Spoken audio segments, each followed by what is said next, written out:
Hey, everybody. Andy Stumpf here. Here is an exclusive clip from my new podcast, Change Agents, an Ironclad original series.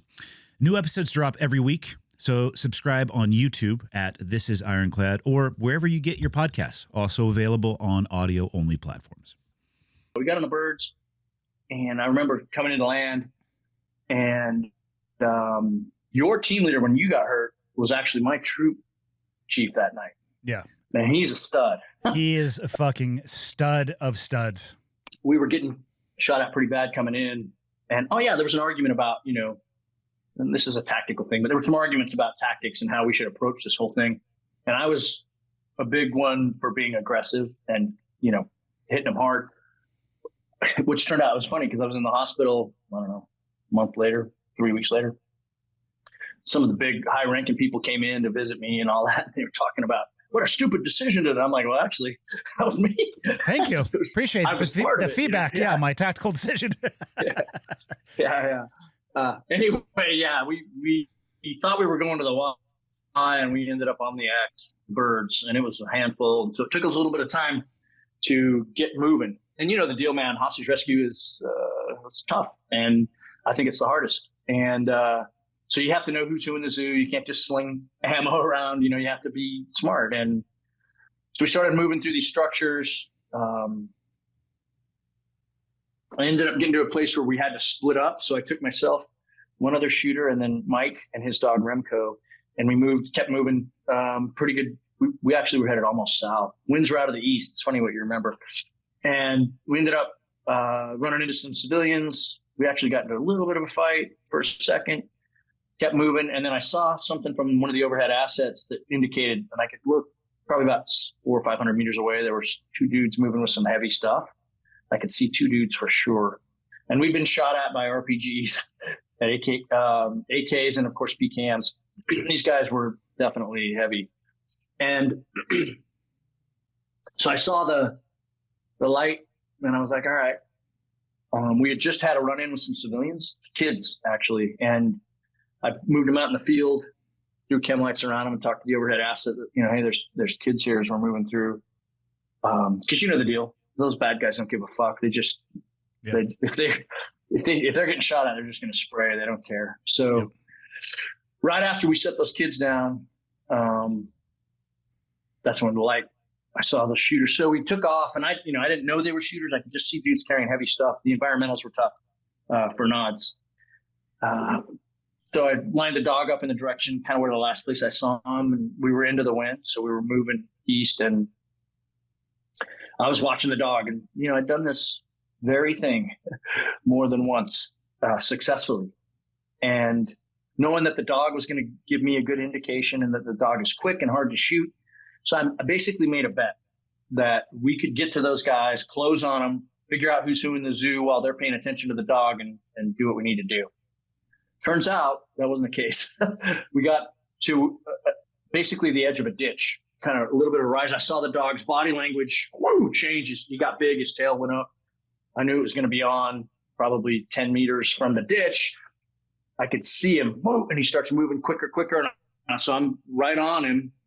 And then he gets to the top of the ditch, and boom, two big muzzle flashes out of an AK. And I watched the dog. It flipped him backwards, blew his jaw off. And he was a big fucking dog, man.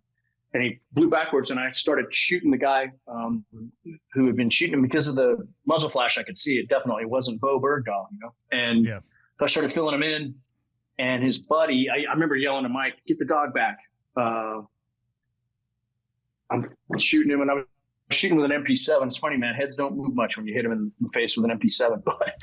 Well, maybe you shouldn't take maybe don't take a toy gun. It's so funny. When I came back, I think it was one of the old Master Chiefs that worked up in RDT&E. He said, look, this is your report on the MP7. He's sticking with it. I'm like, no. Pretty funny. All right, so you're plugging holes in a dude with an MP7. His buddy lets us out with the AK, and the AK wins. And it doesn't hit me in the body armor, Andy. Those motherfuckers. I wore that body armor for all those years. They could have had the decency to at least put one in me there. But no, it hit my femur, my right leg. I was just putting my weight down on it, and it blew right above my knee. It just blew my femur like out the back of my leg. God damn, man. I remember, do you know a guy named Carlos Melita? Who's a SEAL who got shot up in Panama? He's no. paralyzed. He was paralyzed. He won the Ironman for the, the wheelchair athletes. Yeah. He won that 5 times. Like and I remember asking him, what did it feel like when you got shot? And he goes, man, I felt like I was on fire. I remember, I'm like, Carlos said, oh yeah. And I was screaming. It was really messed up. I was worse than useless. I was actually a hazard just because I couldn't stop screaming. I don't know. Did you scream when you got shot? No, I'm a little bit more of a man than you. I'm such a. We've known that for years, man. Jimmy. Come on. I couldn't stop. I'd reload my lungs with air, and I'm like, damn, I can't stop screaming. It was funny. But honestly, at that point, I became a witness to the American spirit, and actually to my buddies. Like they just fucking did what we trained to do. Like there was nothing. Yeah. I mean, it was amazing. And of course, I got to talk to the TF-160 guys. Actually, the guys that were on that helo were at this function where they have those annual balls where they bring their their wife, and I got to stand up there and say, "Look, man, imagine the worst night of your life. You're laying there bleeding to death in some place in another side of the world, and you have no doubt that these dudes are going to come get you." I mean, I didn't doubt it for a second, and I was that's a pretty significant security blanket if you really think about it. I was blown away. And it's funny, through this dog stuff, we've been doing these little fundraisers all over the country. We did one recently in Wisconsin, jumping. Last year, this guy walks up to me at the fundraiser, and I'm like, "Hey, man, you look a little familiar." And he goes, "Yeah, last time I saw you, you were on the floor of my helicopter bleeding all over the fucking place." And I was like, "Holy shit." It's one of the crew chiefs. It was really cool. At any rate, those guys did come and get me. Go ahead.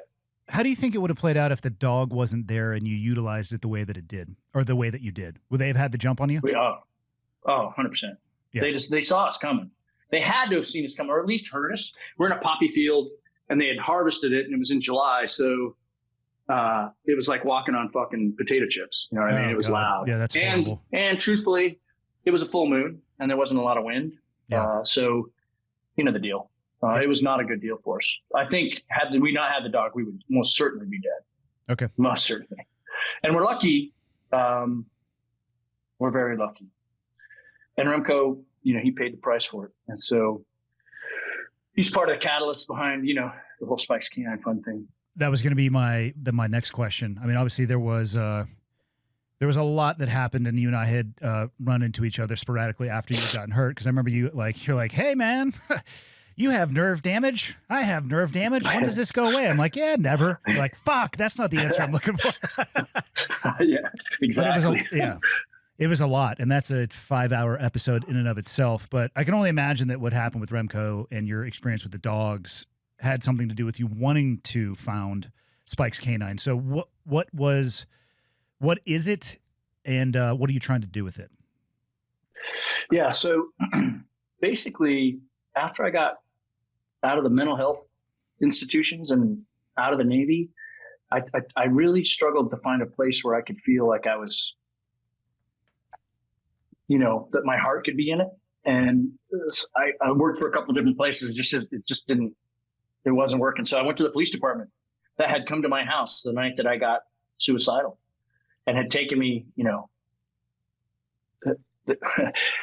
Toni Morrison says, people won't remember what you did for them, but they'll remember how you made them feel. And those guys, I was hopeless. I just didn't feel like I was a shooter.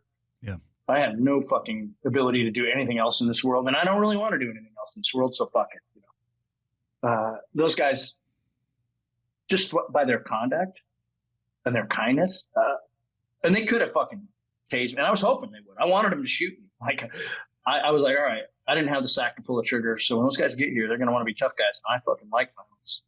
And I'll get them to do it. And man, they were so cool. And the cops call it verbal jujitsu. Yeah, that's it. They had me. And so I had this little quote I made up for those guys after what they did. Never underestimate your ability to affect the trajectory of another human life, especially at their most vulnerable moments. I was fucked, man. And those guys were kind and respectful, and it was pretty amazing. So I went back to that department I said, hey, man, can I help you guys with your dogs? And they're like, yeah, for sure. They knew they didn't need my help. They just knew I needed somebody to put their arm around me and say, hey, we can use you. So, and this is the first time I've actually really talked about this, but I didn't feel like being around the command at all. I felt like that mission was a failure and that it was my fault because I got shot. And at the point where I got shot, the deal, man, you got to get the fat, screaming, bloody guy out of there so you can continue on. And I felt like during that time period, the enemy had enough to, get him out of there, which turns out it wasn't the case. But I've actually had a chance to communicate with Bergdahl about some of those things through an intermediary because we're not actually supposed to talk until all the court shit is over. Yeah, fair enough. Yeah, but those guys brought me in. They let me wear the decoy suit. They let me, take pictures and help. And I actually could help. They had a couple of dogs that were really hard, more like ours. And I was able to help them a little bit. And it made me feel good. But at some point, one of the dogs got hurt and needed a surgery on his neck. And the city was like, hey, man, we're not going to put that money into it. And I was blown away. So I took a picture of me and Spike from our deployment in Iraq right before he was killed. And I went to a dude who knows how to do Photoshop, and he helped me put this together. So each one of those stars represents a dog that I worked with that was killed in combat, and starting with Spike and ending with Remco.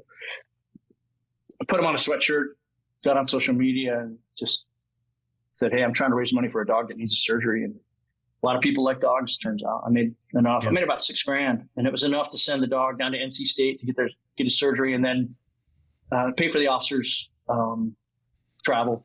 And then I had money left over, so we started that in 2014. I got tax exempt status in 2015. We really took off, I think, when Anderson Cooper did that thing with me, that Champions for Change or whatever, that program. I think it was in 2017. A lot of people started to see who we were. That really helped us as an organization. And so we've helped dogs in all 50 states. We help dogs that work for a community or for the military or for the State Department. So not like support dogs, but dogs that work for the police department, search and rescue, fire department. There's a lot of fire department, accelerant detection dogs. Like they can see if somebody poured gas in their house before oh yeah, it's pretty wild. And it's funny, the dogs that, like, there's one of them the one I've been around the most or seen the most, is actually a pit bull from the shelter that they got out and they taught him. And he's a badass. In fact, the vest we provided him saved him. He fell through a burnt floor, and there was a chunk of rebar sticking up, and it hit the vest, or it would have gored him and killed him. Yeah. Anyway, so we help out working dogs. Like I said, we've helped dogs in all 50 states, mostly with ballistic vests. We provide ballistic vests made by Canine Storm, is the company that made the vests that I used when I was going overseas. Of course, we didn't use ballistic vests then because the guns we were going against, it wouldn't have helped. Yeah.